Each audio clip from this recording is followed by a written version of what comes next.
ولا تبسطها كل البسط فتقعد ملوما محسورا، اتنا خرچ نہ کریں کہ آپ خود پھر دکھی ہو کے بیٹھ جائیں۔ خرچ کرنا بہت بڑا عمل، تبلیغ سب سے سارے عملوں کا سردار عمل، تبلیغ سے بڑا کوئی کام ہوتا تو اللہ نبیوں کو دیتا، اگر تبلیغ سے بڑھ کر کوئی کام ہوتا تو اللہ نبیوں کو دیتا، گشت سے بڑھ کر کوئی محنت ہوتی تو اللہ نبیوں کو دیتا۔ 950 سال نوح علیہ السلام گشتی کر رہے ہیں، اور اللہ کی مان لو، اللہ کی مان لو، اتنا عظیم عمل کا میرے نبی درمیانہ نماز سب سے بڑی عبادت، میرے نبی درمیانہ کام، لیکن جب میرے نبی نے اخلاق اچھے کیے، دشمن کو معاف کرنا۔ تو ایک آدمی آپ سوئے ہوئے تھے، آپ کی تلوار لٹکی تھی، ایک آدمی آیا، اس نے آپ کی تلوار اتاری اور یوں ہماری پسلی میں، آپ اٹھ کے بیٹھ گئے۔ اب وہ قتل کے ارادے کے لیے آ چکا ہے اور تلوار یہاں ہے، کہتا من یمنعک منی، اب بول تمہیں کون بچائے گا؟ تو آپ نے مسکراتے ہوئے کہا اللہ، تو اس کے ہاتھ سے تلوار گر پڑی، تو آپ نے اٹھا لی، آپ نے یوں سیدھی کی، اب تو بچا، تجھے کون بچائے گا؟ وہ کہنے لگا مجھے تو ہی بچائے گا، وہ تو اللہ کو جانتا نہیں تھا، کہا بابا مجھے تو ہی بچائے گا۔ تو آپ کہتے ہیں اس کا سر اڑا دو، یہ نبی کو قتل کرنے آیا ہے۔ میرے نبی نے فرمایا کلمہ پڑھتے ہو؟ کہا نہیں پڑھتا۔ کہا جاؤ معاف کیا۔ یہ میرے نبی کے اخلاق ہیں۔ 20 سال جنہوں نے قتل کے منصوبے مکہ والے، جب آپ مکہ میں فاتحانہ داخل ہوئے، ابو سفیان سب سے زیادہ آپ کو دکھ پہنچانے والوں میں پیش، تو آپ نے ابو سفیان کو عزت دی۔ جو ابو سفیان کے گھر میں داخل ہوگا اس کو کچھ نہیں کہا جائے گا۔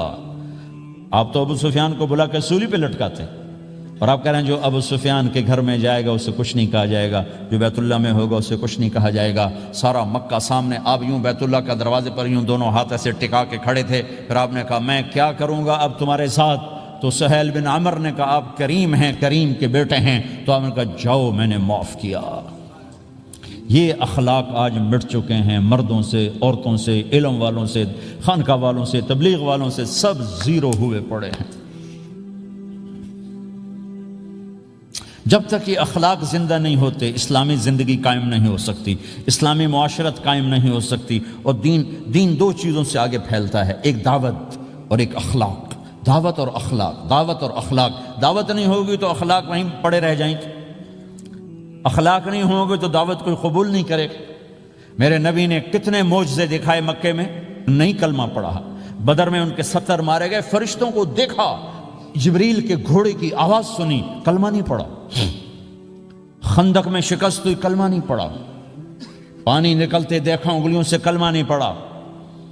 ایک بکرے کا ایک بازو پکایا، ایک بازو بکرے کا، ایک اگلا جو بازو ہوتا، اور 40 آدمیوں نے کھانا کھایا اور ایک بوٹی کم نہیں ہوئی، کلمہ نہیں پڑھا۔ لیکن جب میرے نبی نے کہا جاؤ معاف کیا تو سارے ہی کلمہ پڑھ گئے کہ واقعہ یہ اخلاق نبی کے ہو سکتے۔ حنین کی جنگ میں جب بھاگے لوگ، شکست ہوئی، تو ایک صحابی کا بھاگتے ہوئے پاؤں ہمارے نبی کا پاؤں پر آیا، اور جوتا سخت تھا، تو آپ نے کہا اوجعتنی، اور آپ کے ہاتھ میں چھڑی تھی، آپ نے اس کو یوں ماری، کہا اوجعتنی، ارے تو نے مجھے کتنا زیادہ درد پہنچایا، دکھ پہنچایا۔ وہ بیچارے پگھل کے رہ گئے اور پریشان ہو گئے، اور فرماتے ہیں سارا دن میں پریشان، ساری رات پریشان کہ اللہ کے نبی کو میں نے تکلیف پہنچائی، اب میرا کیا بنے گا؟ اگلا دن ہوا تو اعلان ہو رہا تھا بھائی جس کا پاؤں نبی کے پاؤں پہ آیا تھا اس کو اللہ کے نبی بلا رہے ہیں۔ تو صحابی کہنے لگے میں نے سمجھا بس اب میری تو دنیا بھی گئی اور آخرت بھی گئی، اب میرے اوپر کیس بنے گا اور مجھے ڈانٹ ڈپٹ بھی ہوگی، میرا کتنا بڑا گھاٹا نقصان ہوگا۔ یہ حاضر ہوئے ڈرتے، تو آپ نے فرمایا میرے بھائی کل میں نے تمہیں چھڑی ماری تھی، وہ مجھے معاف کر دینا، اور یہ 80 اونٹ تمہیں ہدیہ دیتا ہوں، 80 کیملز یعنی 80 پراڈو، 80 رینج روور کا یہ میری طرف سے تمہیں ہدیہ ہے۔ وہ حیران پریشان، یہ میرے نبی کے اخلاق ہیں، یہ میرے نبی کے اخلاق ہیں۔ کانٹے بچھانے والی نے 4 دن آنا چھوڑ دیا، بیمار ہو گئی تھی، تو آپ نے کیا بات ہے، وہ ہمارے راستے میں اب کانٹے کوئی نہیں ہیں؟ کہا یہ وہ بیمار پڑی ہے جو کانٹے بچھاتے تھے۔ تو آپ اس کے گھر چلے گئے، ماں جی خیریت تو ہے، آپ ٹھیک تو ہیں؟ کہا بیٹا مجھے کلمہ پڑھا دے، بس تیرے اخلاق نے مجھے فتح کر لیا ہے۔ میرے بھائیوں یہ چیپٹر بھول چکے ہیں۔ جب تک یہ چیپٹر زندہ نہیں ہوگا زندگی اسلامی نہیں بنے گی، معاشرہ اسلامی نہیں بنے گا، اور آگے قوموں کے لیے اسلام کا دروازہ نہیں کھلے گا، ہمیں معاف کرنا آتا ہو، ہمیں گالی دینے والے کو دعا دینا آتا ہو، غیبت کرنے والے کی تعریف آتی ہو، اور غیبت کرنے سے، غیبت سننے سے اپنے آپ کو ایسے بچاؤ جیسے زہر سے بچاتے ہو، اسے آگ سے بچاتے ہو۔ ایک دوسرے کو نفرت کا بول نہ بولو ورنہ ساری زندگی تباہ و برباد ہو جائے گی۔ میرے رب کی قسم، میرے نبی نے کہا ایک زبان کا بول انسان بولتا ہے اور جہنم کی گہرائیوں میں گر جاتا ہے، اور ایک زبان کا بول انسان بولتا ہے اور جنت کے درجات پر چڑھ جاتا ہے۔ یہ زبان بہت طاقتور چیز ہے، میں ہر بیان میں اس کو دہرا رہا ہوں کہ جتنا یہ عمل ختم ہو چکا ہے اتنا کوئی عمل بھی نہیں ختم ہوا ہے۔ اور ایک صحابی ہیں ابو دجانہ۔ کون ابو دجانہ؟ السابقون الاولون من المہاجرین والانصار، اس میں پہلی صف کے صحابہ۔ کون ابو دجانہ؟ جب آپ حج پر گئے تو اپنی جگہ مدینے کا امیر ابو دجانہ کو بنایا۔ ابو دجانہ حج میں شریک نہیں ہوئے کہ آپ نے اپنی جگہ ان کو اپنا نائب بنا کے وہاں کھڑا فرمایا، ابو دجانہ میری جگہ پر مدینے کا امیر ہے، یہ وہ ابو دجانہ ہیں۔ کون ابو دجانہ؟ جو جنگ بدر سے لے کر آخری حج تک ہر سفر میں شریک ہیں، ہر سفر میں شریک ہیں۔ ان کی ایک بات میں بتانا چاہتا ہوں، پہلے تھوڑی سی ان کی ہسٹری بتانا چاہتا ہوں۔ کون ابو دجانہ؟ احد کی جنگ میں آپ نے تلوار اٹھائی، کہ اس تلوار کو کون لے گا؟ کئی صحابہ کھڑے ہو گئے۔ آپ نے کہا اس تلوار کا حق کون ادا کرے گا؟ سارے بیٹھ گئے، 3 آدمی کھڑے رہے، ایک زبیر بن عوام، ایک عمر بن خطاب، ایک ابو دجانہ۔ ان کا نام ہے سماک بن خرشنہ، سماک بن خرشنہ ان کا نام ابو دجانہ سے مشہور ہے۔ تو آپ نے تلوار نہ عمر کو دی، نہ زبیر کو دی، ابو دجانہ کو دی تھی۔ تو عمر رضی اللہ عنہ نے تو محسوس نہیں کیا، حضرت زبیر نے محسوس کیا کہ اس کو کیوں دی، مجھے کیوں نہیں دی؟ میں مہاجرین میں سے ہوں، میں پھوپھی کا بیٹا ہوں، میں اس سے دلیری میں کم نہیں ہوں۔ بلکہ حضرت زبیر کی دلیری کی تو دھک تھی، جدھر سلوار چلتی تھی کاٹتی چلی جاتی تھی، کہنے کہ میں دیکھوں گا یہ کیا کرتا ہے۔ تو ابو دجانہ کے پیچھے پیچھے زبیر ہو لیے۔ تو ابو دجانہ نے جو حملہ کیا تو 3000 کا لشکر تھا، اس کو چیر کے پار نکل کے، پورے لشکر کو کاٹ کے پار نکل کے، اور آگے عورتیں کھڑی تھیں جو مکے کے لشکر کو تیار کر رہی تھیں۔ نحن بنات طارقی نمشی علی النمارقی مشی القتل بوارقی المسک فی المخالقی المسک فی المفارقی والدر فی المخالقی ان تقبلوا نعانقی وتدبروا نفارقی فراق غیر وامقی۔ یہ گانا گا رہی تھیں اور ان کو تیار کر رہی تھیں۔ تو جب ابو دجانہ کی تلوار نظر آئی تو سب بھاگی، ہندا پکڑی گئی، تو آپ نے یوں اپنی تلوار ہندا کے سر پر رکھی، انہوں نے چیخ ماری، تلوار ہٹا لی۔ تو زبیر پیچھے پیچھے کہ یہ کیا کیا ہے؟ جنگ میں اگر کوئی عورت حصہ لے اسے مارنا جائز ہے، ویسے جائز نہیں ہے، عورت کو، بچے کو، بوڑھے کو ہاتھ لگانا جائز نہیں ہے۔ تو انہوں نے کہا تلوار کیوں نہیں چلائی؟ کہا میرے محبوب کی تلوار ہے، عورت کے خون سے رنگین کر کے اس کی شان نہیں گھٹانا چاہتا، یہ میرے نبی کی تلوار۔ پھر واپس ہوئے، پھر اٹیک کیا اور پھر مجمع کو چیر دیا۔ سامنے ایک آدمی آ رہا تھا ہاتھی کی طرح، اتنا لمبا موٹا تازہ۔ تو زبیر کہنے لگے میرے جی میں آیا کبھی اس کی ٹکر ہونا، پھر میں دیکھوں ابو دجانہ کیا چیز ہے۔ تو اللہ کا کرنا ایسا ہوا، ابو دجانہ دونوں آمنے سامنے ہو گئے۔ تو وہ ایسے شاہ سوار تھے کہ دونوں طرف کے لشکر ذرا تھم گئے اور وہ دونوں بھڑ گئے۔ ابو دجانہ کے اپنے جوہر، اس پہلوان کے اپنے جوہر، غبار اٹھا، مٹی اٹھی، اور اس کی اپنی طاقت، ان کی اپنی طاقت، انہوں نے ابو دجانہ کو اس نے زخمی کر دیا۔ ابو دجانہ نے جو جوش میں آ کے ماری تلوار، اس کو لگی یہاں، تو اتنی طاقت سے لگی کہ اس کے نیچے اتر کر 2 ٹکڑوں میں تقسیم کر دی۔ یوں ماری تو ایک حصہ ادھر، ایک حصہ، پھر یوں دیکھا اور اپنے چہرے سے لوہے کی ٹوپی اتاری، کما ترا انا ابو دجانہ، کیا دیکھ رہے ہو؟ میں ہوں ابو دجانہ، تلوار صحیح لی ہے میں نے، غلط نہیں لی۔ یہ ابو دجانہ ہیں۔ اور جب شکست ہو گئی احد کی جنگ میں، اور پھر 10-12 آدمیوں نے آپ کو گھیرے میں لیا ہوا تھا، ان میں ایک ابو بکر تھے، عمر تھے، علی تھے، طلحہ تھے، زبیر تھے، سعد بن ابی وقاص تھے، اور سہل بن حنیف تھے، عبادہ قتادہ بن نعمان تھے، اور ابو دجانہ تھے رضی اللہ تعالی عنہم۔ ان میں سے ایک ابو دجانہ بھی تھے۔ اور یمامہ کی جنگ میں ابو دجانہ شہید ہوئے، یمامہ کی جنگ میں شہید ہوئے۔ یہ ابو دجانہ کی تھوڑی سی سیرت آپ کے سامنے آئی ہے۔ اس کے بعد اب آپ ان کے قول کو سنو تاکہ اس کا وزن آپ کے سامنے آئے۔ یہ بدر کے شریک ہیں، اللہ کے نبی نے کہا بدر کا صحابی جو مرضی کرے بخشا گیا۔ یہ صلح حدیبیہ کے شریک ہیں، اللہ نے قرآن میں کہا لقد رضی اللہ، میں ان سے راضی ہو گیا۔ یہ صحابی ہیں، اللہ نے کہا کلا وعد اللہ الحسنی، اے میرا نبی تیرے ہر صحابی کے لیے جنت کا وعدہ ہے۔ اور اب یہ کیا کہتے ہیں؟ یہ کیا کہتے ہیں لوگو؟ ان ارجع عملی عند، لوگو میرے پاس، ابو دجانہ میرے پاس بخشش کا سب سے بڑا عمل جانتے ہو کیا ہے؟ بدر نہیں، احد نہیں، حدیبیہ نہیں، خندق نہیں، خیبر نہیں، فتح مکہ نہیں، آخری حج نہیں، کیا ہے؟ کیا ہے لوگو؟ ان ارجع عملی عندی، میرے پاس آخرت میں بخشش کا سب سے بڑا عمل بس ایک ہے کہ ما آذیت احدا بلسانی، میں نے اپنی زبان سے کبھی کسی کو دکھ نہیں پہنچایا۔ ولا اجد فی قلبی غلا لاحد، اور میرے دل میں کسی کے لیے بغض کوئی نہیں ہے، بس یہ میری بخشش کا عمل ہے۔ تو بھائیو، نبی کے اخلاق میں دو چیزیں لے لو، ایک زبان سے کسی کو دکھ نہ دو، ایک دل میں کسی کا بغض نہ رکھو۔ اللہ کی قسم بغیر حساب کتاب کے جنت میں جاؤ گے۔ بڑے بڑے جنید بغدادی اور بڑے بڑے معرفت والے تمہیں دیکھتے رہ جائیں گے، تمہاری رفتار اتنی تیز ہوگی کہ تمہیں وہی پکڑ سکے گا جس کا یہ دو عمل تم سے زیادہ اچھا ہوگا۔ جس روڈ پہ رش ہوتا آپ وہاں سے گاڑی ہٹا لیتے ہو، بھائی ادھر نہیں جانا، ادھر رش ہے، وہ سائن وغیرہ آپ کو آ جاتے ہیں کہ بھائی ادھر بلاک ہے، ادھر نہیں جانا، ادھر جانا ہے۔ تو جہاں روڈ پہ رش ہوتا ہے تو قیمتی سے قیمتی گاڑی کی رفتار بھی آہستہ ہو جاتی ہے، اور جہاں روڈ خالی ہوتا ہے تو پرانی گاڑی بھی بھاگے جا رہی ہوتی ہے۔ ہمارے یہاں پرانی گاڑی ہوتی ہے نا، پرانی بسوں کے پیچھے لکھا ہوتا ہے نہ انجن کی خوبی نہ ڈرائیور کا کمال، خدا کے سہارے چلی جا رہی ہے۔ اور جس کے پاس ایسی گاڑی ہو، نہ انجن کی خوبی نہ ڈرائیور کا کمال، تو اگر اس کو روڈ خالی مل جائے تو وہ تو مرسیڈیز والے سے پہلے پہنچے گا، رینج روور والے سے پہلے پہنچے گا، بینٹلی والے سے پہلے پہنچے گا، رولز رائس والے سے پہلے پہنچے گا، جو وہ تو پھنسی کھڑی ہے اور اس کا روڈ ہی خالی ہے۔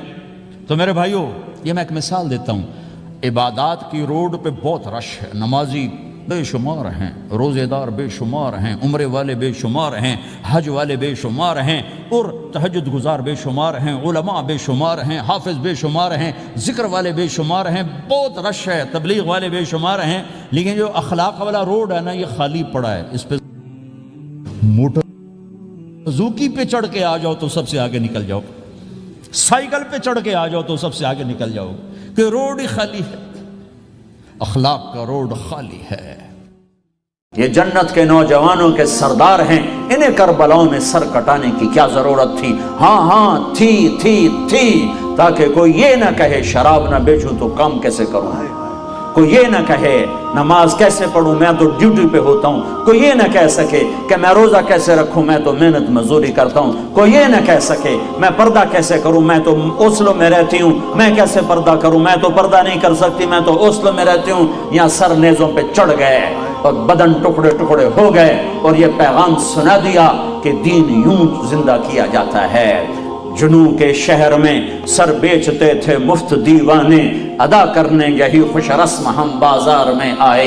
یہ یوں نمازیں پڑھ کے دکھائیں، سورج نصف النہار، سورج سر پہ آیا، یوں ڈھلا اور ظہر کا وقت داخل ہوا، تو امام حسین علی مقام نے اپنے جھنڈے بردار زہیر رضی اللہ تعالیٰ عنہ، 3 جھنڈے تھے، ایک زہیر کے پاس، ایک بھائی عباس کے پاس، ایک حبیب کے پاس، زہیر رائٹ پر، عباس درمیان میں، حبیب لیفٹ پر۔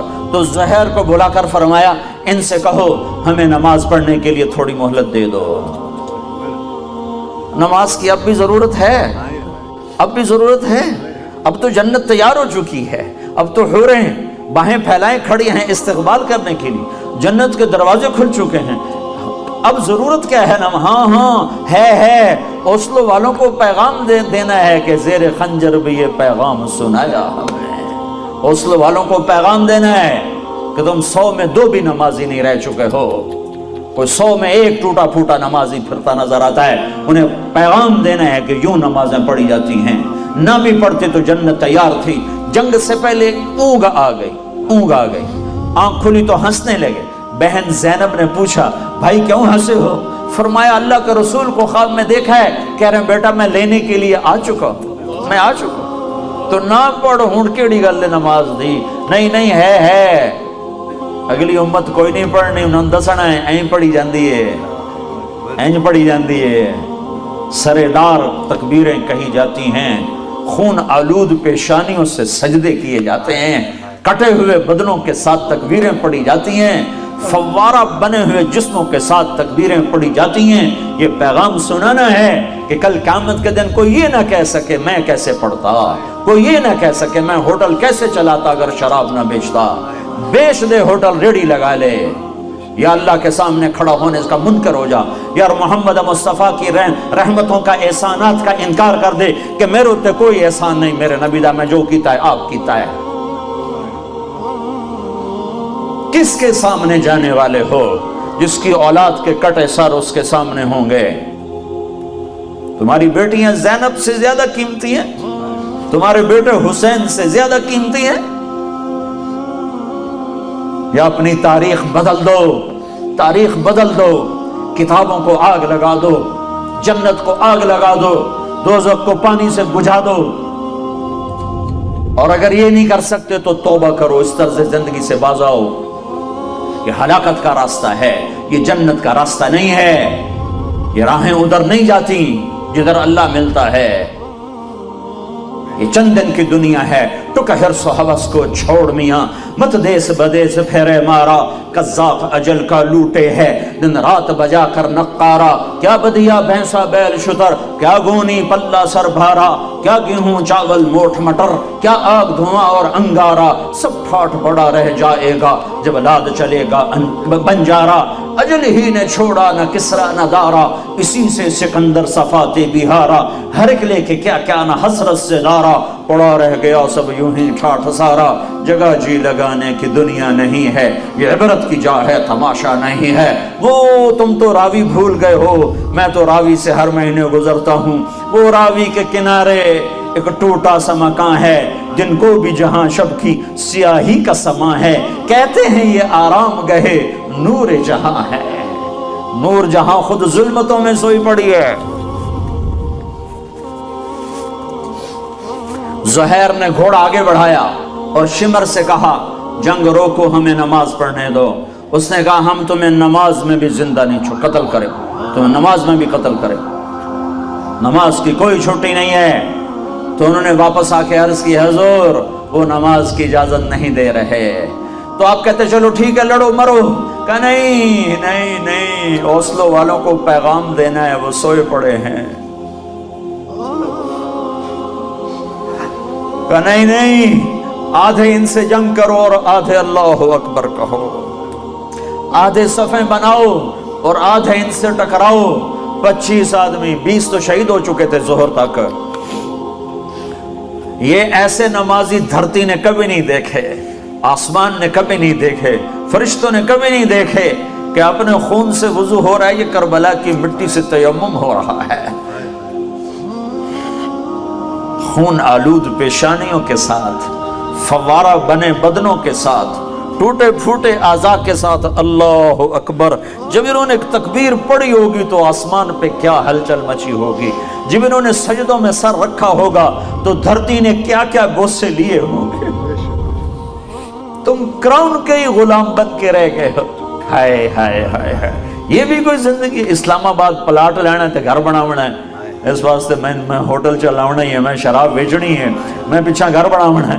میرے نبی نے فرمایا قیامت کے دن میں اٹھوں گا، میرے دائیں طرف سے ابو بکر اٹھے گا، میرے بائیں طرف سے عمر اٹھے گا۔ حضرت بلال کی قبر ملک شام میں ہے، لیکن میرے نبی نے فرمایا بلال میرے قدموں سے اٹھے گا، مدینے سے اٹھے گا۔ ہاں ہائے ہائے، اب نے کہا لوگ پیدل چلیں گے، میں براق پہ چلوں گا، بلال میرے آگے سرخ اونٹنی پہ سوار چلے گا۔ جب میدان معاشر میں پہنچیں گے تو بلال اونٹنی پہ کھڑے ہو کے کانوں میں انگلیاں دے کے اذان دے گا۔ وہ اذان بلالی رہ گئی رسم اذان، روح بلالی نہ رہی، فلسفہ رہ گیا تلقین غزالی نہ رہی۔ وہ اذان بلالی ہم سب سنیں گے جب کہیں گے اشہدو ان لا الہ الا اللہ، تو سارا میدان معاشر کا مرد عورت کہے گا سچ کہہ رہے ہو۔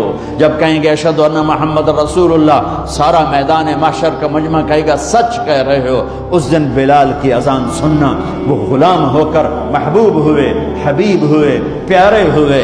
جب ہائے ہائے ظہر کی نماز کی اذان دینے لگے، اللہ کے نبی کا انتقال ہو چکا ہے، جب اشہد ان محمد پر پہنچے تو روتے روتے روتے آواز بند ہو گئی، اور جلدی سے اذان پوری کر کے نیچے آئے، کہا آج کے بعد قسم اٹھاتا ہوں اذان نہیں دوں گا، میرا نبی نہیں ہے تو اذان بھی نہیں ہے۔ اور حضرت ابو بکر سے اجازت لے کر جب وہ خلیفہ بن گئے، جہاد پہ چلے گئے، 6 مہینے تک آئے نہیں۔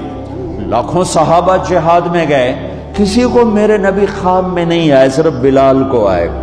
بلال یہ کیا بے وفائی، ہم سے ملنا ہی چھوڑ دیا، ہمارے پاس آنا ہی چھوڑ دیا۔ آنکھ کھلی تو ان کو یوں لگا جیسے اللہ کے نبی زندہ بلا رہے ہیں، یا رسول اللہ میں آ گیا، یا رسول اللہ میں آ گیا، اور اسی وقت اونٹنی کو بھگایا۔ 21 دن کا سفر، 21 دن کا سفر 7 دن میں کیا، 7 دن صرف نماز اور پیشاب کے لیے اترتے تھے اور بھگاتے بھگاتے بھگاتے۔ 8ویں دن جب مدینے میں پہنچے تو آتے شور مچایا، یا رسول اللہ میں آ گیا، یا رسول اللہ میں آ گیا۔ ان کے ذہن سے نکل گیا کہ آپ تو دنیا سے جا چکے ہیں۔ جب مسجد کے قریب پہنچے تو پھر تڑپ اٹھے اور چیخنے لگے کہ آپ تو ہیں ہی نہیں۔ پھر گئے سیدھے قبر پہ جا کے یوں قبر کو لپٹ گئے، یا رسول اللہ میں تو آ گیا ہوں، آپ کہاں ہیں؟ یا رسول اللہ میں تو آ گیا ہوں، آپ کہاں ہیں؟ یا رسول اللہ میں تو آ گیا ہوں، آپ کہاں ہیں؟ بے قراری میں روئے جا رہے، میں تو آ گیا ہوں، آپ کہاں ہیں؟ میں تو آ گیا ہوں، آپ کہاں ہیں؟ ہے نماز کا وقت داخل ہو گیا، کون سی نماز تھی اللہ ہی جانتا ہے، اور سب کو پتا تھا بلال نے قسم کھائی ہے کہ اذان نہیں دیں گے، لہذا کسی کو جرت نہیں ہو رہی کہ بلال سے کہیں آج اذان بلالی سنا دے۔ تو چند صحابہ کو خیال آیا کہ نبی کے نواسوں کو سفارشی بناتے ہیں، حسنین، آپ نے فرمایا میری آنکھوں کی ٹھنڈک حسن اور حسین، میرے جنت کے پھول حسن اور حسین۔ آپ ان دونوں کو اٹھاتے اور دونوں کو سینے سے لگاتے اور کہتے ہیں اللہ میں ان سے پیار کرتا ہوں، تو بھی ان سے پیار فرما، اور جو ان سے پیار کرے ان سے بھی پیار فرما، اور جو ان سے بغض رکھے ان سے بغض رکھ، جو ان سے نفرت کرے ان سے نفرت کر، جو ان سے پیار کرے ان سے پیار کر۔ صحابہ آئے بچوں کے پاس، حسن حسین، کہ بچوں آج کسی کی نہیں چلے گی، تم بلال سے کہو اذان دے۔ تو یہ دونوں ننھے منھے بھائی، حسن 7 سال کے، حسین 6 سال کے، 10 مہینے کا فرق تھا دونوں بھائیوں۔ چچا ایک درخواست، کہ میرے ماں باپ آپ پہ قربان، آپ درخواست کیوں کہہ رہے ہیں؟ آپ امر کریں، آپ حکم کریں۔ کہنے لگے جیسے آپ ہمارے نانا کے لیے اذان دیتے تھے آج ہمارے لیے دے دو۔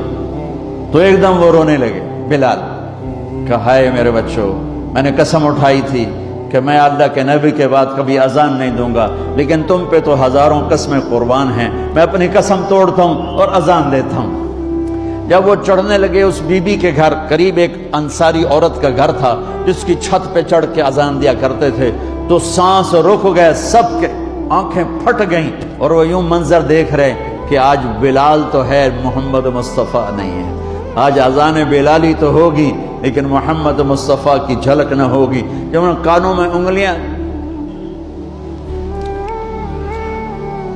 جب انہوں نے اللہ اکبر کہا